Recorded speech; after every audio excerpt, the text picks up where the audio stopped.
Have you ever been in a conversation with someone or in a meeting and someone dominates the conversation with a lot of information, too much information, the TMI syndrome? If you have been in this situation, or if you think you are having this problem, then stick around.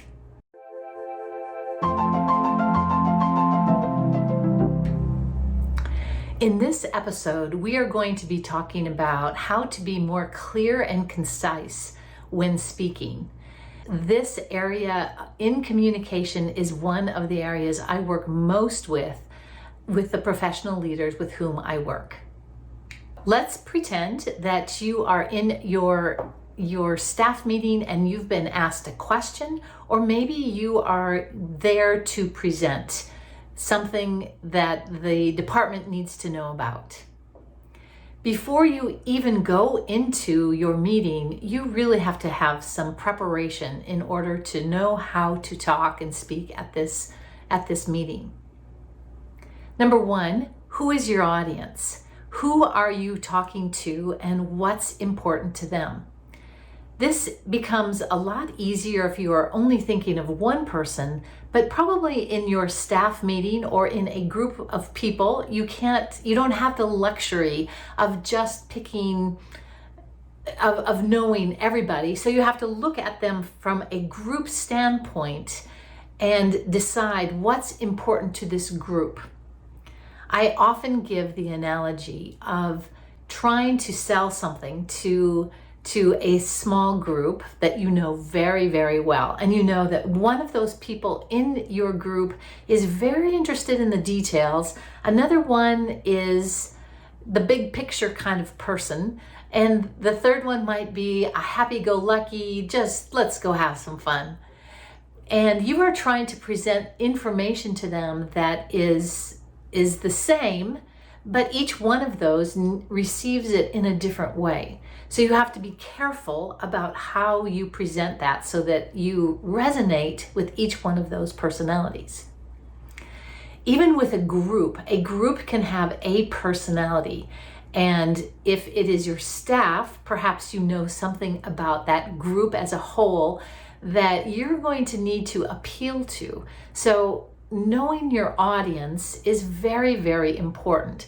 What's important to them? Is it important for them to get work done fast? Is it important to them to know the bottom line? Is it important to them to have fun, to receive a reward? These are all things that a group of people may want to have you communicate so that you can really touch on them and make them motivated and inspire them to do the work. Number two, know the purpose. What is the purpose of your communication at the staff meeting? What are you trying to communicate? Are you trying to inspire them? Are you trying to change their mind? Are you trying to inform them? Before you speak, just take a moment to clarify what it is that you really want them to know, or why you are there in the first place. And this will go really a long ways with keeping you on point. The third thing that you can do before even going into this meeting is to organize your thoughts. Be very clear, first of all, about who you're speaking to, what kind of communication this is, and what point do you want to make in your communication. If you know exactly what you are trying to communicate, and I would highly recommend that you just stay with one thing. Maybe there are 3 supporting points to the point you want to make, but trying to stay on point with one theme, one topic is going to go also a long ways in keeping you on target with whatever you want to say. Next, remember to keep your language as simple as possible. If you are speaking to a technical audience, then by all means use technical verbiage. But if you are speaking to a audience that isn't so technical and you are explaining something that is technical, be sure to use the wording that is at their level. And if they don't know the acronyms, or if they don't know some of the things that are being done technically, then you have to explain it to them in much more simple ways. And again, this is making it as short as possible, doing it in a way that is simple enough for them to explain, using analogies or something like that. The next piece is keeping track of word fillers in your speech. If you have a lot of word fillers, guess what? That's a real distraction. And once you have a distraction, your audience is going to focus on that, of course. And once they're focusing on that, they stop listening to you. And once they stop listening to you, you are no longer credible. And this isn't what you want, I'm sure. So try to eliminate any word fillers that you have. And this comes in the shape of ums and ers, you know what I mean. It could be a word that you use frequently, like obviously, or something else that just is meaningless really to the conversation that you are having or the discussion that you are having. Try to eliminate these word fillers as much as possible. Get used to pausing and thinking carefully before you speak so that those word fillers are no longer present. The next tip I want to give you is to use an active voice when you speak. An active voice can make you sound so much more clear and concise. An active voice example would be focusing on a person or a thing that is doing the action, whereas a passive voice is something that receives the action. It's a little bit different, but it makes a whole lot of difference. Another strategy that I recommend that you use is to keep your responses to 30 seconds. Now, this isn't going to work with a presentation, of course, but if somebody asks you a question, you are going to respond in 30 seconds or less. This means that you are going to be so clear and focused with your response because you know who the audience is, because you know exactly what's most important to say to answer this question. And you are very clear about how you can answer it in a way that is understandable to them.